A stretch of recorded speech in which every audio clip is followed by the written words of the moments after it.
Fala, meus Nerdolas Prime, vocês estão bem? Ai! Se preparem, porque hoje eu vou trazer para vocês 8 revelações que mudam tudo a respeito de It, Bem-vindos a Derry. Porque a série não foi só um prequel, ela foi um reprograma completo. Ela nos trouxe um outro olhar de como a gente entende Pennywise e o próprio universo do Stephen King. Mas antes, vamos lá, já deixa o seu like, se inscreva no canal, compartilha esse vídeo e ativa o sininho de notificação. E não se esqueça, corre lá no canal do nosso editor Prime, o Jorgeta, lá do Jorgeta Hora Play. E pelo amor de Deus, se vocês não forem lá, ele vai transformar esse vídeo em um dorama do Pennywise, pelo amor de Deus. Como é que é? Então, ó, depois da vinheta, eu tô esperando vocês aqui.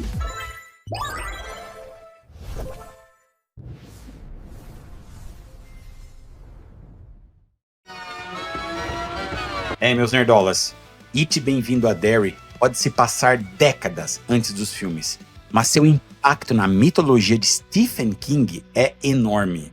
A série não apenas explorou o ciclo de terror de 1962, mas também preenche lacunas, confirma a teoria que os fãs já sonhavam há anos e redefine não apenas eventos, mas personagens que nós, fãs, achávamos que conhecíamos. Hoje eu vou falar para vocês então dessas 8 revelações e conexões que mudam para sempre a forma como a gente enxerga It. A primeira delas é o destino da família dos Hanlon, a tragédia anunciada da vida de Mike. Após a batalha contra Pennywise, a família Hanlon decide deixar Derry para sempre, uma escolha que para a maioria de nós seria absolutamente sensata.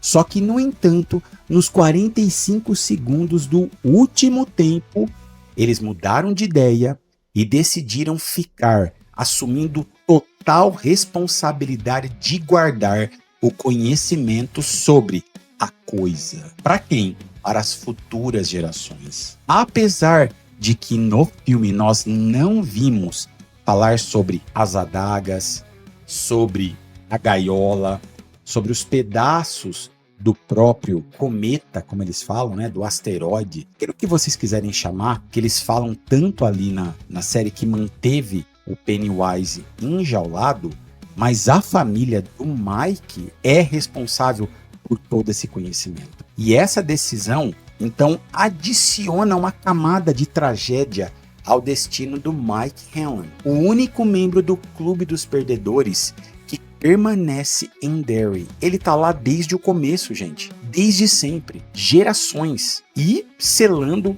de vez o destino dos Hanlon, como os guardiões da memória sombria que Derry esconde.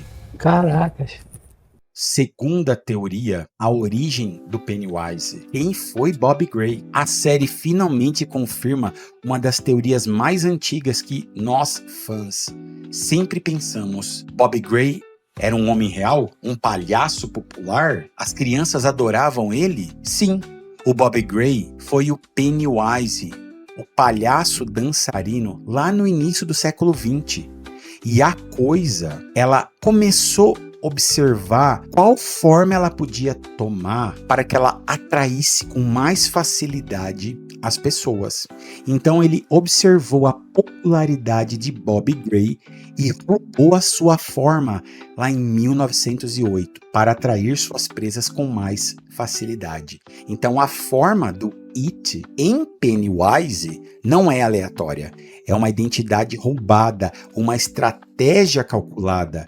Isso torna a cena em que George, lá no primeiro filme, é atraído pelo palhaço ainda mais sinistra, pois mostra que o plano da entidade funcionou perfeitamente por mais de 80 anos. E galera, a terceira teoria, a terceira revelação, os poderes temporais de Pennywise. Quem imaginava que Pennywise era quase uma ameaça onisciente? Então, Bem-vindos a Derry expandiu os poderes de Pennywise de uma forma que talvez nós nunca tínhamos pensado, revelando que ele não vive de forma linear no tempo. Ele afirma ter conhecimento de sua própria morte futura, dizendo, abre aspas para o It, amanhã, ontem, é tudo a mesma coisa para o pequeno Pennywise.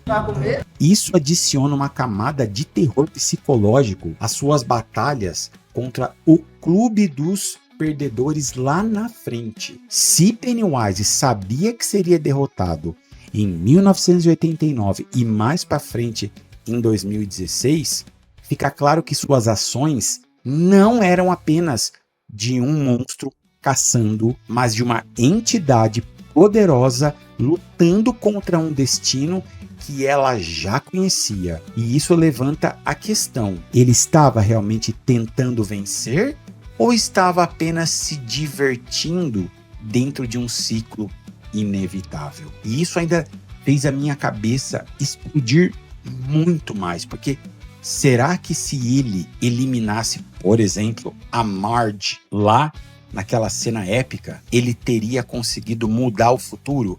Ou simplesmente o fato do Dick ter paralisado ele não foi obra da própria Maturin, ajudando eles a não deixar o Pennywise subir muito? Tudo isso me fez pensar. Faz sentido. Mas vambora, que temos aí mais uma pela frente. Falando em Maturin, temos a tribo indígena, os filhos de Maturin. O It capítulo 2 menciona a tribo Chocopiwá e o ritual de Shud, mas de forma superficial. A série corrige isso ao dar nomes, rostos e uma história a esse povo, agora chamados de Filhos de Maturin. Galera, não sei se vocês curtiram, mas eu gostei muito da Rose, do Daniel, como eles são mostrados enfrentando Pennywise, como ela enfrenta ele lá quando é criança, e mais pra frente ela vai descobrir que aquele menino que ela ajudou a sair da floresta era um general do exército que estava tentando, transformar o Pennywise em uma arma. E como isso vai mudar nos filmes?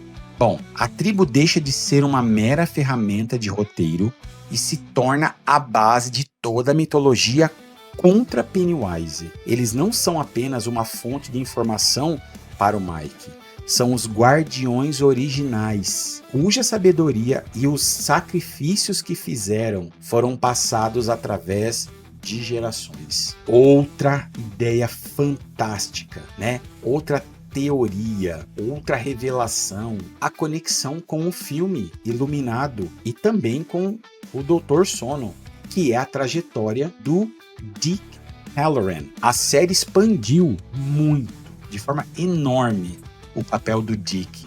Lá o cozinheiro do hotel Overlook, lá em Iluminado, que era outro lugar sinistro.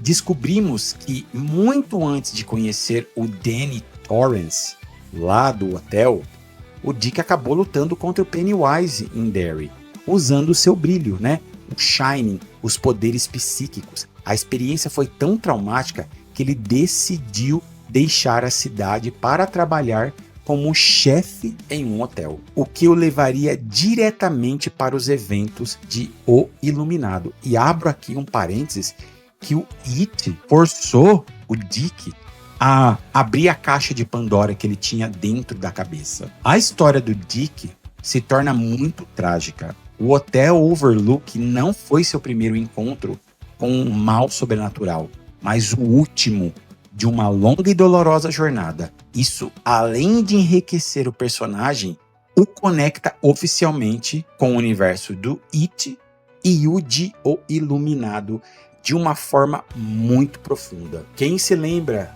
daquele filme maravilhoso lá dos anos 90, onde tinha aquela prisão horrível, a prisão de Shawshank, a famosa prisão de outra obra fantástica do King, gente, Um Sonho de Liberdade. Se você não assistiu, meu Nerdola Prime, corre e assiste, porque nem tudo no universo do King é só sobre terror sobrenatural. Ele aborda o emocional. Então, ela é mencionada como o destino de um dos personagens que aparece na série.